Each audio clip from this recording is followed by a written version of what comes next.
Welcome to ચેતુસ kitchen. આજે આપણે બનાવીશું ગુજરાતીઓના ફેવરિટ એવા વણેલા ગાંઠિયા બનાવવાના છીએ। તો એના માટે આપણે અહીંયા 1 કપ જેટલો બેસન લીધેલો છે, અડધી ચમચી જેટલા આપણે અજમા લીધેલા છે, અડધીથી પોણી ચમચી જેટલી આપણે હિંગ લીધેલી છે, 1/4 ટીસ્પૂન આપણે અહીંયા સોડા, જે ગાંઠિયાનો સોડા આવે છે એ લીધા છે, અને અહીંયા આપણે સ્વાદ મુજબ મીઠું અને જેટલું પાણીની જરૂર પડશે એ પ્રમાણે પાણીનો ઉપયોગ કરશું। આપણે કાથરોટની અંદર 1 કપ લોટને ચાળી લીધો છે। અહીંયા હવે આપણે 1/4 ટીસ્પૂન આપણે સોડા ઉમેરી દેવાના છે, અને અજમા પણ આપણે મસળીને ઉમેરી દઈશું।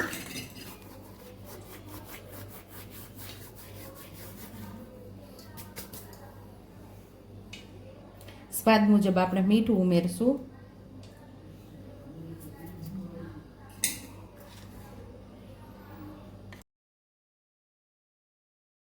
वन 4 ટીસ્પૂન હિંગ ઉમેરશું।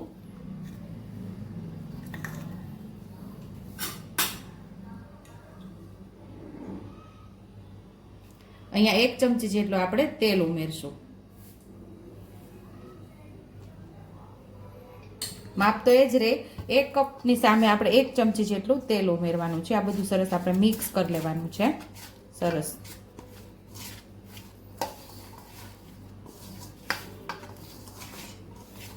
અહીંયા આપણે સોડા, મીઠું અને હિંગ સરસ મિક્સ કરી લીધું છે। હવે થોડું થોડું પાણી ઉમેરીને આપણે લોટ બાંધી લેવાનો છે।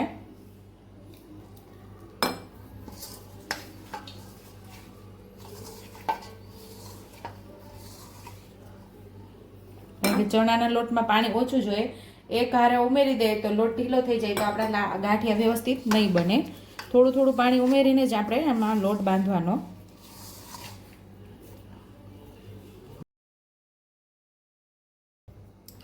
તો અહીંયા આપણો લોટ બંધાઈ ગયો છે। હવે આપણાને મસળીને સરસ સ્મૂથ એવો તૈયાર કરવાનો છે।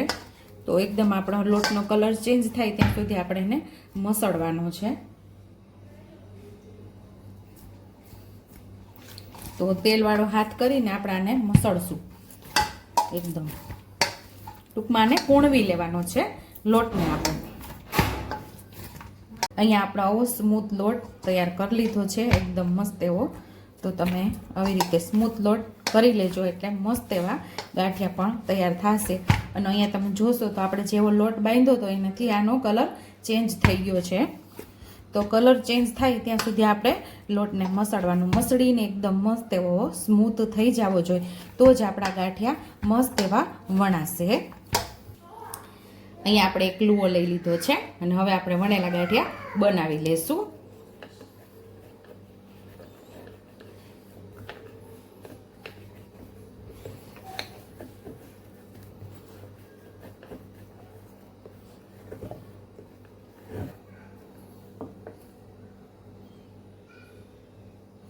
તો આવી રીતે ગાંઠિયાને વણી લેવાના હોય છે, તો આપણે વણી લેશું।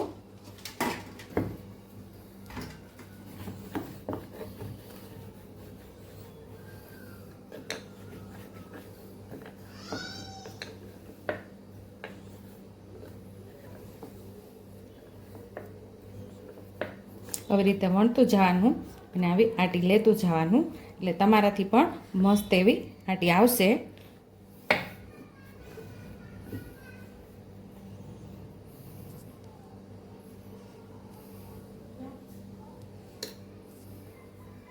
તેલ પણ ગરમ થઈ ગયું છે, તો ગાંઠિયાને આપણે ઉમેરી દેશું।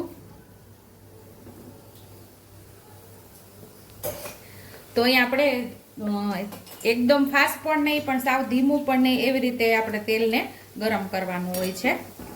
તો ગાંઠિયો ઉમેરતા થોડી વાર પછી ઉપર આવે ને એવું તેલ આપણે ગરમ કરવાનું। અને આપણા ગાંઠિયાનો લોટ પરફેક્ટ બંધાણો છે એ આપણી ક્યારે ઓળખ થાય કે ગાંઠિયો આપણે તળાતા ફાટી જાય, એટલે આપણે સમજવાનું કે આપણો ગાંઠિયાનો લોટ પરફેક્ટ એવો બંધાણો છે।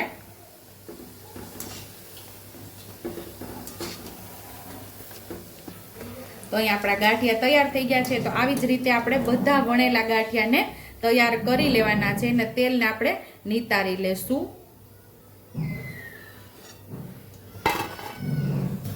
ને ઉપરથી આપણે હિંગને આપણે સ્પ્રિંકલ કરી દઈશું। આવી જ રીતે આપણે ગાંઠિયા બનાવતા જશું અને આપણે હિંગને ઉપરથી સ્પ્રિંકલ કરતા જશું। મમ કોને ખાવું છે?